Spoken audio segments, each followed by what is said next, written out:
Blasfêmia contra o Espírito Santo. Um breve resumo. A blasfêmia contra o Espírito Santo é um tema complexo, desafiador que aparece nos evangelhos sinóticos, Mateus, Marcos e Lucas. É considerado o único pecado imperdoável, o que naturalmente gera muitas perguntas e preocupações. O que é a blasfêmia contra o Espírito Santo? Em essência, a blasfêmia contra o Espírito Santo ocorre quando alguém atribui as obras de Deus, especificamente as realizadas pelo poder do Espírito Santo, a Satanás. Nos evangelhos, Jesus realiza milagres como expulsar demônios, e os fariseus, em vez de reconhecerem a ação divina, acusam-no de agir pelo poder de Belzebu, ó príncipe dos demônios, porque é imperdoável. Esse pecado é considerado imperdoável porque demonstra uma rejeição definitiva da graça de Deus. Ao atribuir a obra do Espírito Santo ao diabo, a pessoa endurece seu coração e se fecha para o arrependimento. E é essencial para o perdão, é uma atitude que rejeita a própria obra que convence o pecador da necessidade de salvação. Quem comete esse pecado? É importante ressaltar que a blasfêmia contra o Espírito Santo não se trata de um ato isolado de falar. Algo contra o Espírito Santo é uma atitude persistente de rejeição e oposição à obra de Deus. Aqueles que genuinamente se preocupam em ter cometido esse pecado demonstram, por essa mesma preocupação, que não o cometeram. Afinal, ainda estão abertos à ação do Espírito Santo em suas vidas.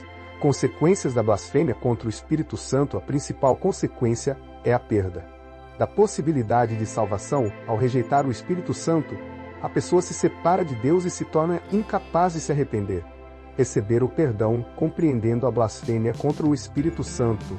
Hoje, nos dias de hoje, a blasfêmia contra o Espírito Santo pode se manifestar de diferentes formas, como rejeitar continuamente a mensagem do Evangelho, mesmo após ter sido confrontado com a verdade. A pessoa persiste em sua incredulidade e rejeita a oferta de salvação. Atribuir a obra de Deus a outras forças, negar a ação de Deus no mundo e atribuir seus feitos a causas naturais ou outras entidades, endurecer o coração ao chamado de Deus, ignorar a voz do Espírito Santo e resistir à sua obra de convencimento e transformação. O que diz a palavra de Deus 31? Portanto vos digo, todo pecado e blasfêmia se perdoará aos homens, mas a blasfêmia contra o Espírito não será perdoada. Se alguém disser alguma palavra contra o Filho do Homem, isso lhe será perdoado. Mas se alguém falar contra o Espírito Santo, não lhe será perdoado, nem neste mundo, nem no vindouro. Em verdade vos digo, todos os pecados serão perdoados aos filhos dos homens, bem como todas as blasfêmias que proferirem. Mas aquele que blasfemar contra o Espírito Santo nunca mais terá perdão, mas será réu de pecado eterno. E a todo aquele que proferir uma palavra contra o Filho do Homem, isso lhe será perdoado. Ao que blasfemar contra o Espírito Santo, não lhe será perdoado. O que é blasfêmia? Discurso, expressão, opinião capaz de denegrir e ofender algo respeitoso ou reverenciado, palavra injuriosa contra a pessoa, ou coisa respeitável, contrassenso, declaração absurda, sem nexo, sem lógica. O que Jesus quis dizer com sua declaração a respeito do pecado imperdoável de nós? Blasfemar o Espírito Santo? A interpretação correta será consistente com o resto da revelação bíblica. E nós sabemos que Nhandilado e Genu, resto da Bíblia, repetidas vezes, Deus declara sua ansiedade em perdoar qualquer e todo o que vai a Jesus, querendo perdão. O Deus da verdade deu sua palavra sobre isso, sob a luz de tantas promessas inquebráveis.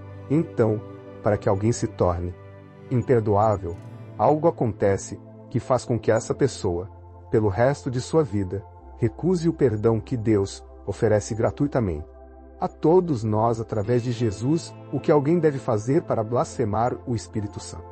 Vamos ver o que a Bíblia diz sobre o que Jesus estava se referindo.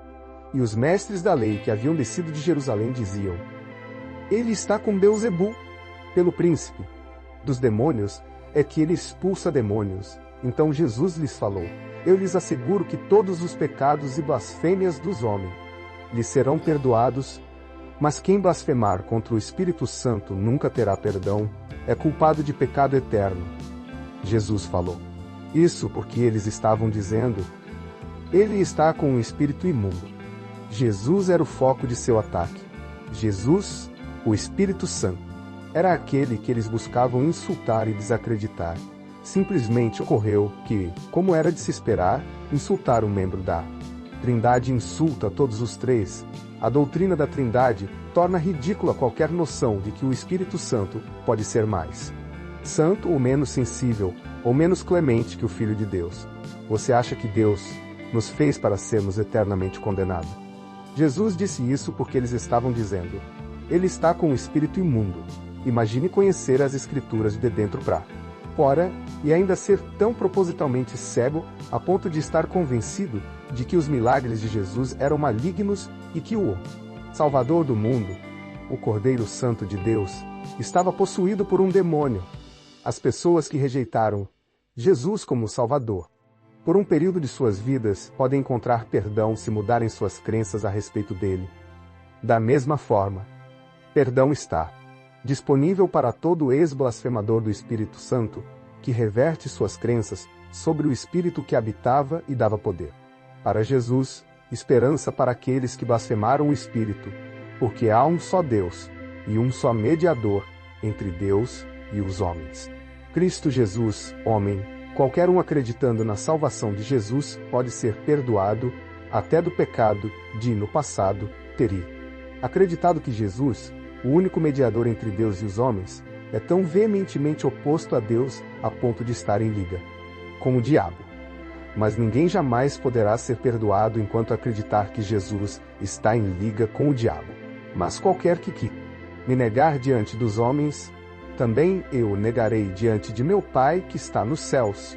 O pronunciamento de Jesus aqui é tão enfático quanto o que ele fez sobre o pecado imperdoável não oferece nenhuma esperança para qualquer um negando Jesus. E ainda, assim as Escrituras, em outro lugar, provam sem sombra de dúvida que este pecado pode ser, de fato, perdoado. Isto destaca o fato de que, quando vemos nas Escrituras o que parecem terríveis pronunciamentos de condenação, eles se aplicam à pena. Aqueles que morrem sem nunca se arrependerem desse pecado e buscarem perdão por ele através do sangue derramado de Jesus. Considerem o seguinte: não sabeis que os injustos não herdarão o reino de Deus?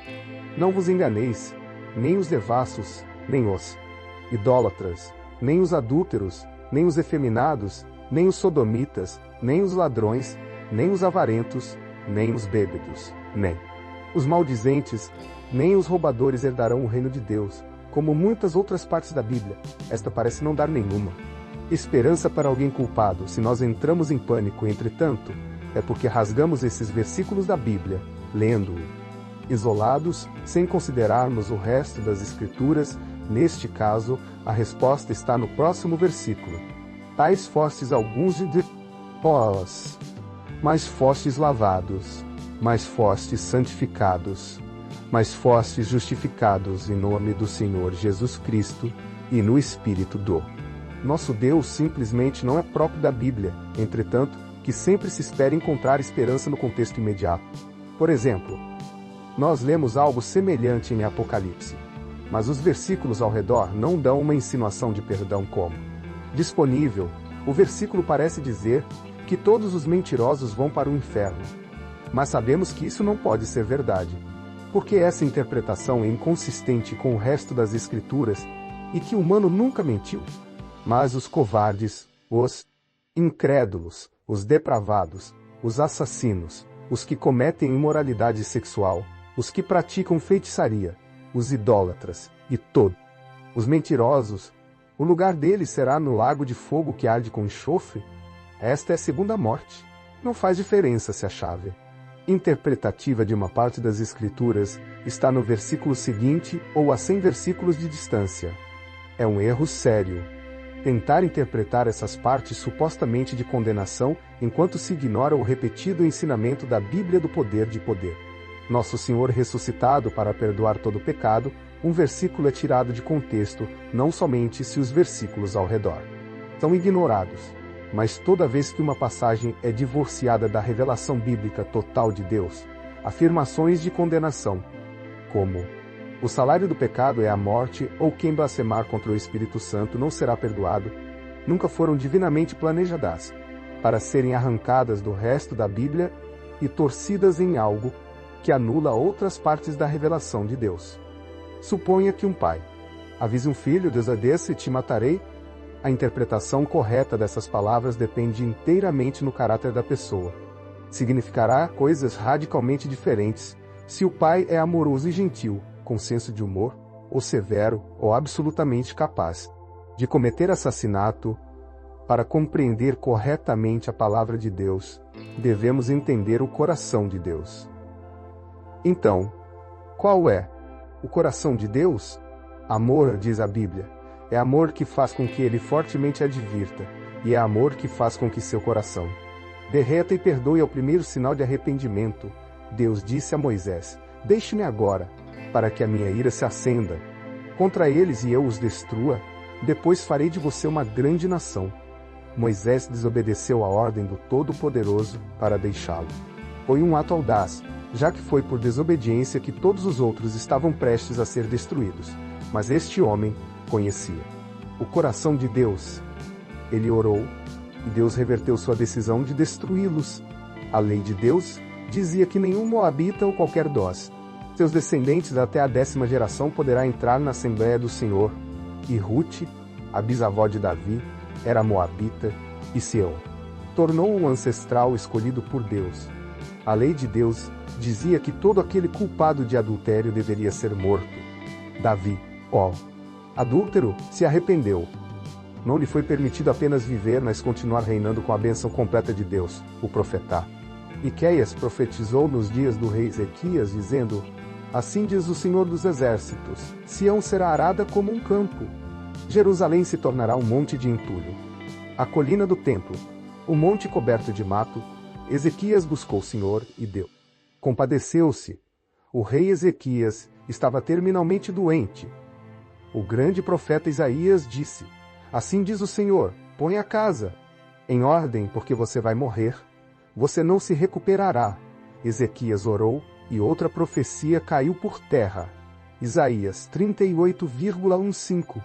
A Bíblia claramente indica que profecias de condenação não são dadas para que Deus possa provar quão esperto ele é em prever o futuro, mas na esperança de que a condenação profetizada será evitada pelo arrependimento das pessoas.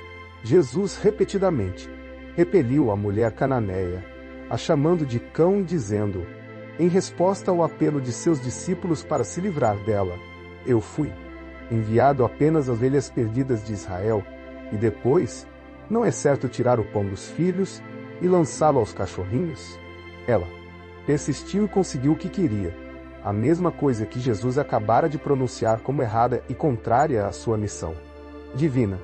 Isto nos permite ver fundo no coração de Deus e saber o que ele realmente quer dizer com declarações severas que parecem dar nenhuma escapatória. Sua própria severidade é pretendida para mover as pessoas a buscar Deus, para que ele possa compadecer-se. Deus não é instável nem mentiroso. Para entender o que Deus denota como um pecado imperdoável, é essencial interpretá-lo sob a luz de seu coração misericordioso, e sua habilidade de perdoar através de Cristo, e sua incapacidade de perdoar fora da fé em Cristo. Amém? Se gostou, dê um like e glória a Deus.